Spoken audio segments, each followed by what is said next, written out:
Hello and welcome to LATAM Dialogues, the podcast that helps you stay up to date on Latin America's biggest news stories and trends. I'm Sonia, one of your hosts. And I'm Isabel, your other host.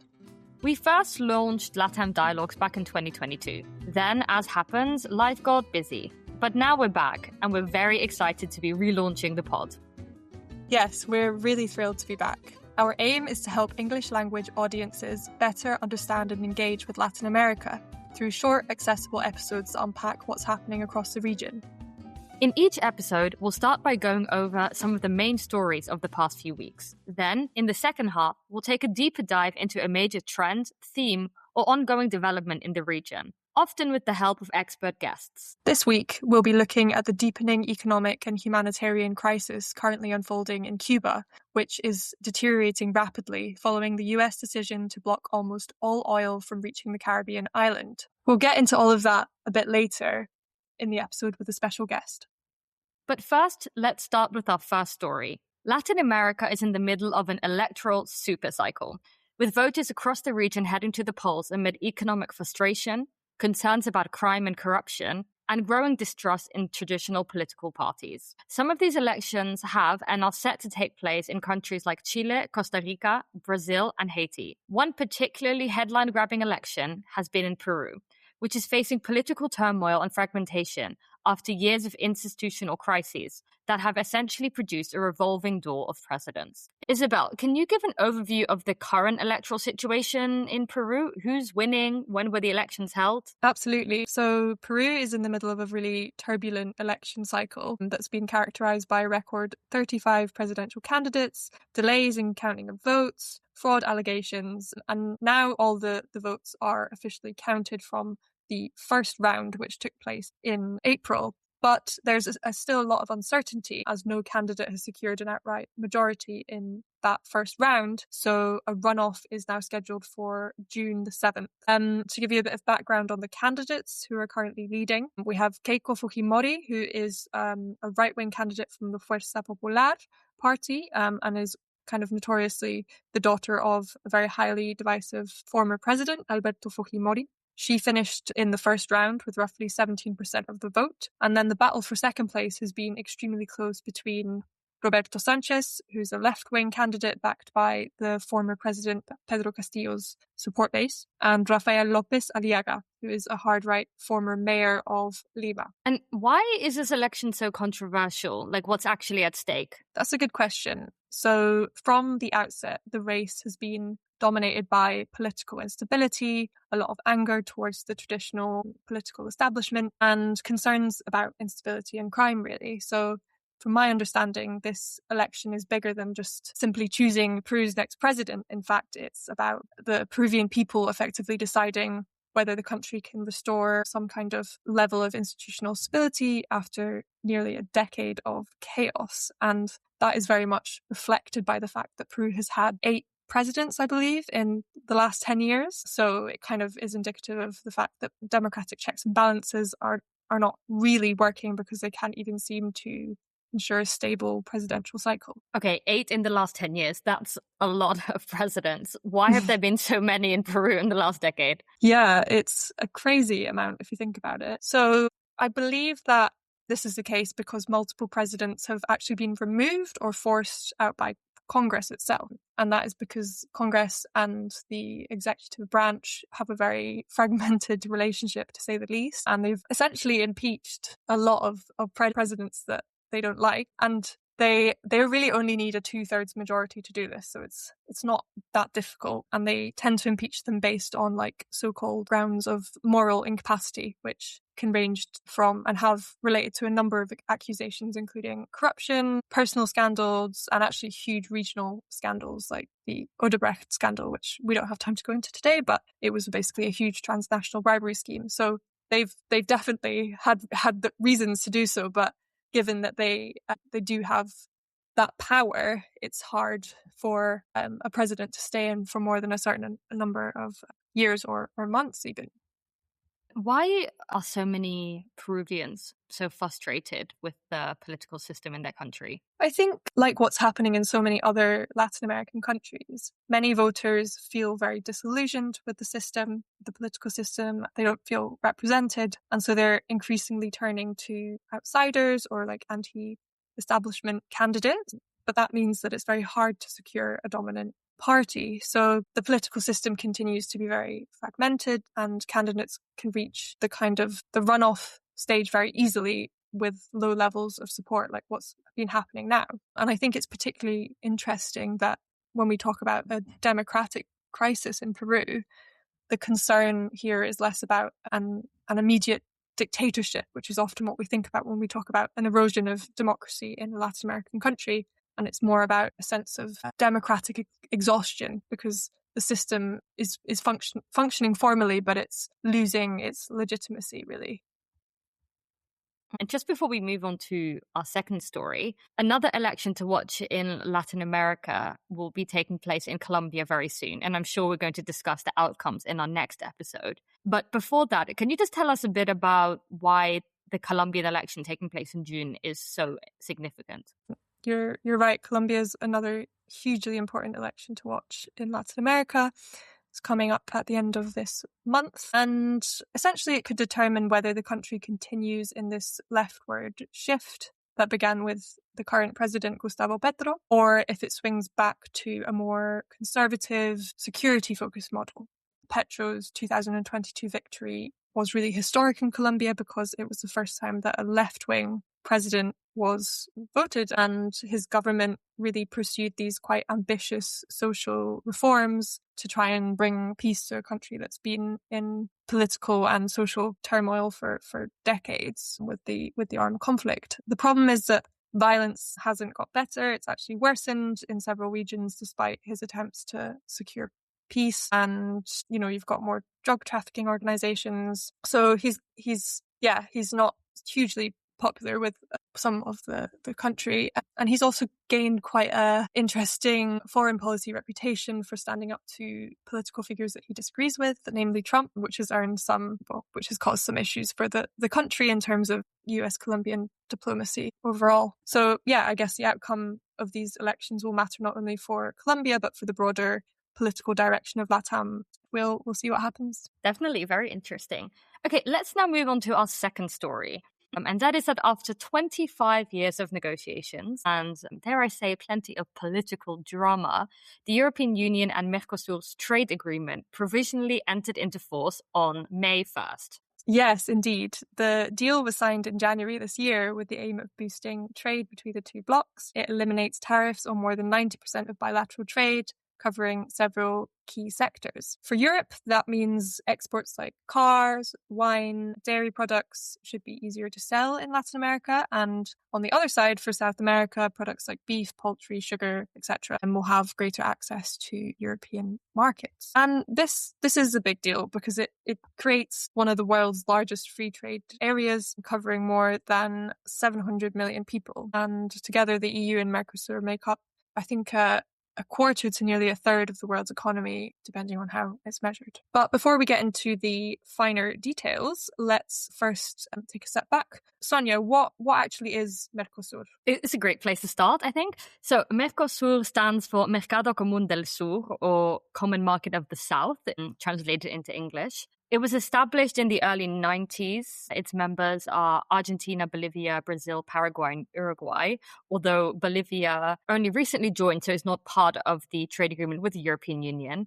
Venezuela is also a member, but has been suspended since 2006. And essentially, Mercosur is a trade bloc. It functions as a customs union to promote free trade and more easy movement of goods, people, and currency among its member countries. So it's basically an instrument between Latin American countries for economic and also political integration. So this trade deal has been discussed since the late 1990s. Sonia, why did it take more than 25 years to actually get here? That's a very good question. The deal is almost as old as we are. So it just goes to show how long it's been since they started negotiations. Yeah, the deal took so long basically because many aspects of the deal have been and still are really controversial.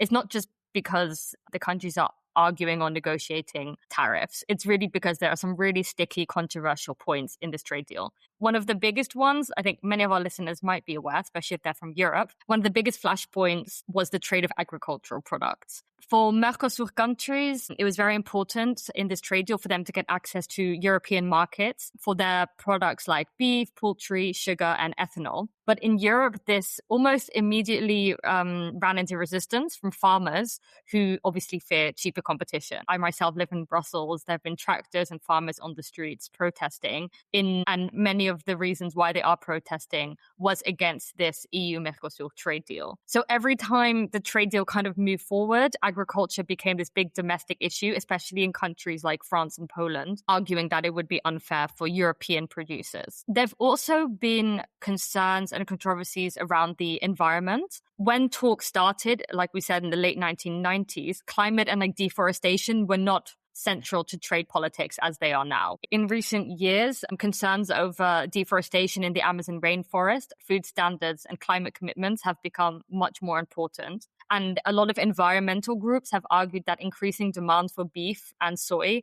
could actually worsen deforestation in Brazil.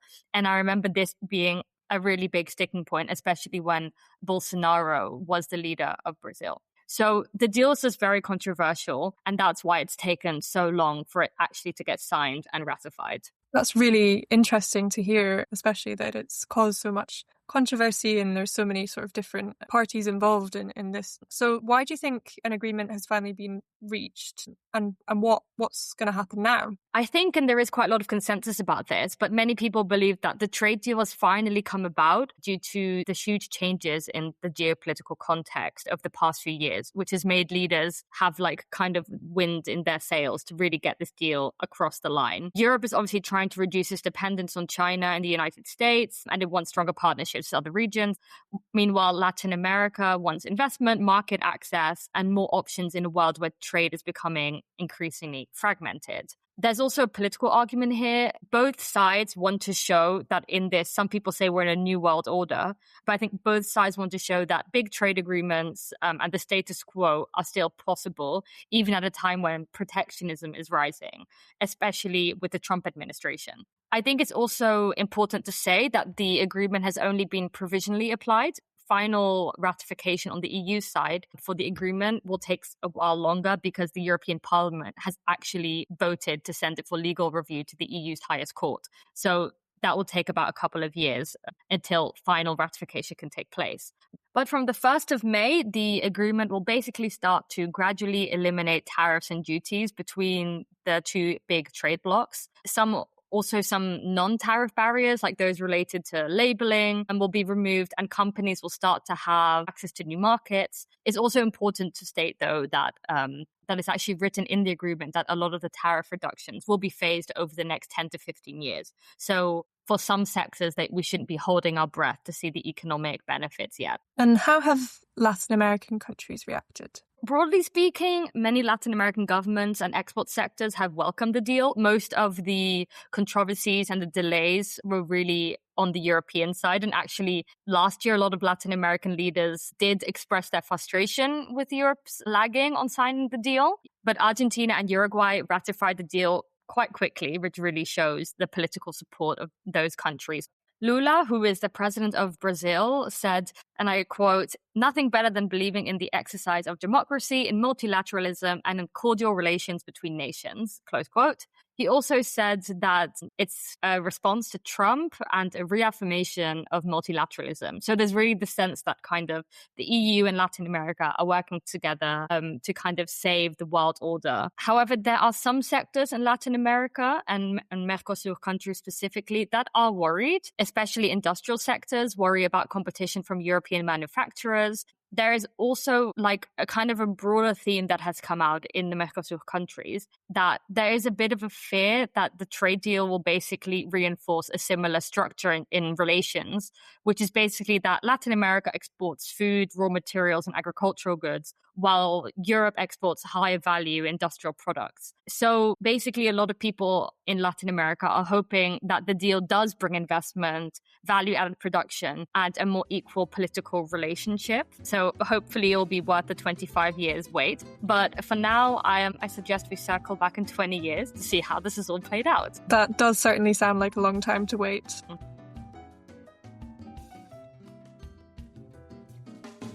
In the second half of this episode, we take a closer look at the humanitarian crisis currently unfolding in Cuba, what's driving it, and how it is reshaping daily life on the island. Cuba operates as a single-party socialist system under the leadership of President Miguel Díaz-Canel, who succeeded Raúl Castro in 2018. As many of our listeners will know, Cuba has been subject to a US embargo for more than 60 years, underpinned by long-standing sanctions that restrict trade, finance, investment, and travel. Today, Cuba is facing its worst economic and humanitarian crisis in decades, predominantly due to an acute oil shortage on the island, which has been causing regular nationwide blackouts. To help us understand what is happening and why, we are very pleased to welcome Renata Segura. She is Program Director for Latin America and the Caribbean at the International Crisis Group, which is an independent organization that works to prevent deadly conflict and shape policies for a more peaceful world. Renata, thank you so much for coming on LATAM Dialogues today. Thank you for having me. Okay, I would suggest we dive right in. The first question that I would like to ask you is, what is driving Cuba's current energy shortage? And why have they intensified since the beginning of 2026? So Cuba has for many, many years, really since the revolution, sort of depended on third countries to support them economically.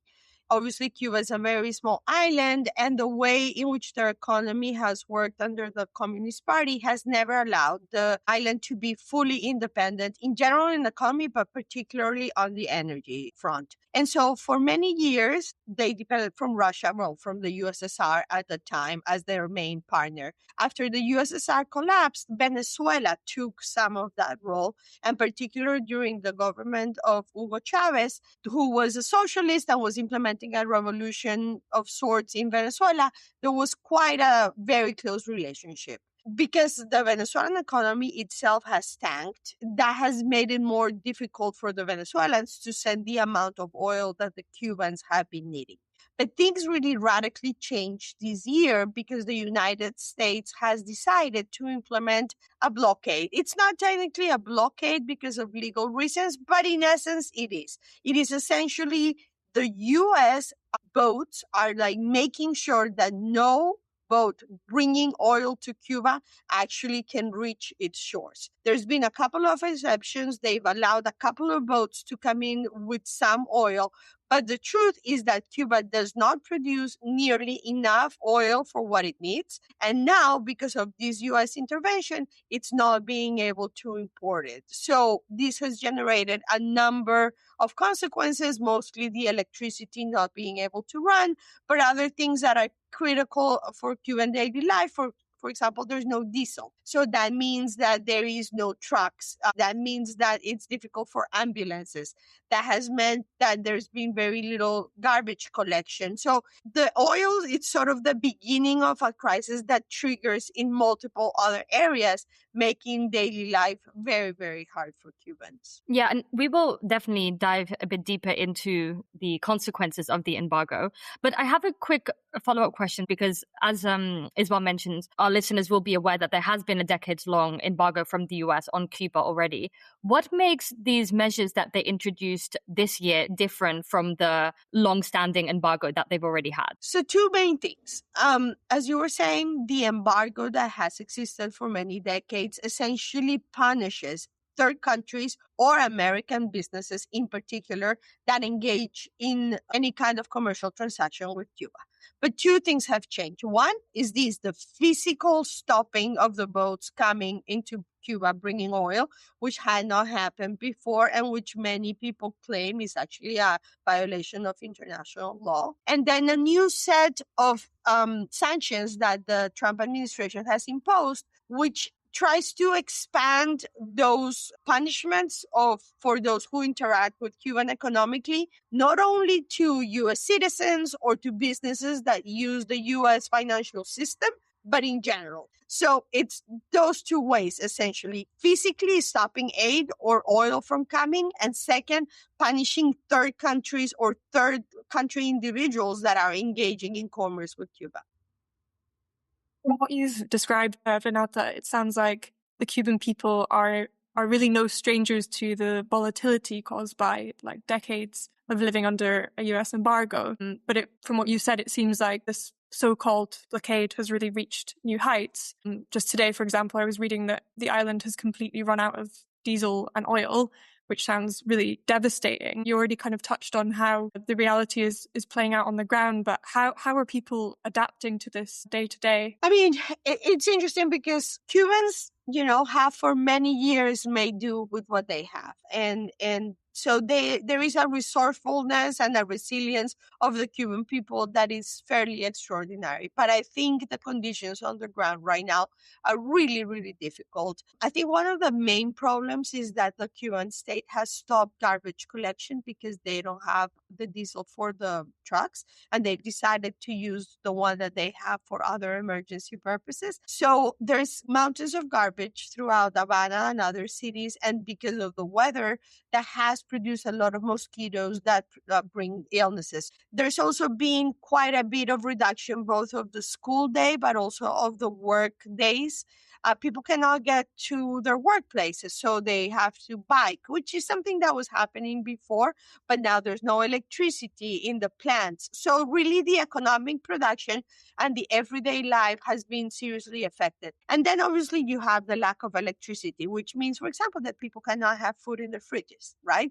Because they don't know how long the food is going to be good. So what we've heard from Cubans is that as soon as the electricity comes, they go to the market, they see what they can find, they stock things, and then they have to constantly be cooking to make sure that the food is not going to spoil. It's almost an unpredictability about how your day is going to go that makes everyday life really, really difficult. And obviously, there's just scarcity of food, of medicine. I think perhaps the health services are the most dire problems. Only very urgent surgeries are taking place. But for example, if you have cancer and you need a surgery, it's being postponed. Yes, maybe you won't die today if you don't have the surgery, but this is a surgery that you need to have in order to survive. So people's health is definitely perhaps like the most single worry, and people have died and will continue to die because of this lack of resources. So we spoke about one of the main causes also being the US's embargo and the actions that it stepped or ramped up rather in 2026. But I'd also like to know your view on what role the Cuban state is playing in this crisis. How have they responded? What are they trying to do to alleviate the situation for everyday Cubans? Yeah, I mean, obviously, the American intervention is really terrible, but the main responsible of the situation in Cuba is the Cuban state and has been the Cuban state for many decades. Obviously, there is an ideological component to the way in which the Communist Party runs Cuba, which is core to their ideology. But this has been a state that has been very inflexible and very unwilling to make reforms that other communist countries, like, for example, China or Vietnam, had done to their own economies in order to make sure that they are more resilient and that they're not in this point of fragility that we're seeing right now in Cuba. And there's been a lot of work done by Cuban economists that have pointed to the possible reforms that are needed, and these have gone nowhere. And now, this is why we're seeing what we're seeing today. The reaction of the Cuban state right now has been very sort of coherent with their principles, but not very pragmatic. And I think the main sort of point that they've made is like, we are willing to suffer as much as we are demanded to in order to overcome this situation. But the reality is that support for Cuba is sort of eroding in the region, but also around the world. There is, I think, a growing consensus that reforms that are more in depth and significant need to happen.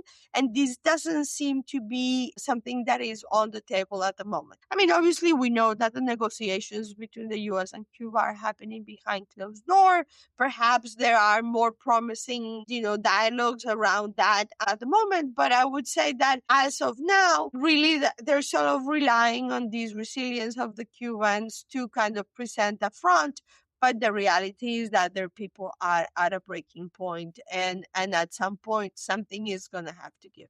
And Renata, it would also be really interesting to know from a more kind of geopolitical perspective what you think Washington ultimately wants, from the situation. For example, the other day, the US Secretary of State, Marco Rubio, said the US will keep escalating pressure until Cuba makes the necessary political and economic reforms required.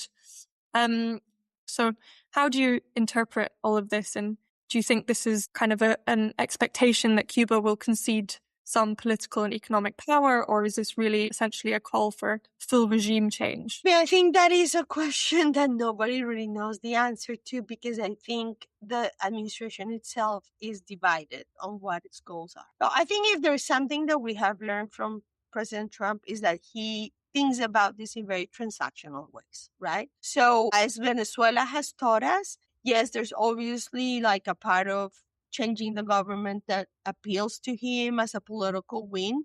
But really what he's invested on is on making sure that American companies and American interests can come into the island. And probably he would be satisfied with some opening of the economy, even if the government stays more or less the same, which is what's happening in Venezuela, which he has said normal times is very good for him. He really likes that model. Now, how feasible is that in the case of Cuba is a very, very big question mark. And for two reasons. For one, the state really is the one that controls everything in Cuba, way more than it was in Venezuela. And this is a combination of the military and the Communist Party in Cuba. They really run the country in its totality. It is a unified source of power that controls everything what happens. There's never been, since the revolution, a real opposition. There's no political parties. There's not like a very clear path forward of who would replace the communists. So when we're talking about doing regime change, it would really mean like the entire state would have to go. And we've seen in Iraq and other places in historical cases that this is something that is very difficult to do in an orderly manner. But also, we have a very strong part of the Republican Party, particularly those in Florida, Marco Rubio as its biggest spokesperson, who come from a Cuban background, who for them, like the idea of getting the communists out of power in Cuba is central to their goals, political goals, both immediate and long term, and that would really not be okay with coexisting with like a Castro-like regime, that involves some of the people that have been in power until now. But again, it is not extremely clear how they envision this will go down. So Rubio has said in the past, look, we're all mature people here. We understand this is not going to happen all at once. This will be incremental by nature because it has to be. I'm not sure that the Cubans in Miami really see that as a possibility that they would be okay with. And so there is a lot of internal pressures. Rubio might be running for president in 2028. He needs the Florida people to be happy with whatever happens in Cuba. How feasible is that without just generating an enormous chaos 90 miles from Miami? It's very difficult, the geopolitics of this, because Russia and China have presence in Cuba. And so we're not I can't imagine that the US will be interested in really seeing some deterioration of the security in the island. So I think there's multiple goals. And what we're seeing right now, it's a little bit of a jockeying to see who really ends up being the one who decides what the American policy is going to be towards Cuba. I think the likelihood is that something will happen, probably sooner rather than later. And a little bit of what happens in Iran will determine that. But exactly what will happen, I think, is anybody's guess. I think anybody who says with certainty, this is what's going to happen, they're making things up.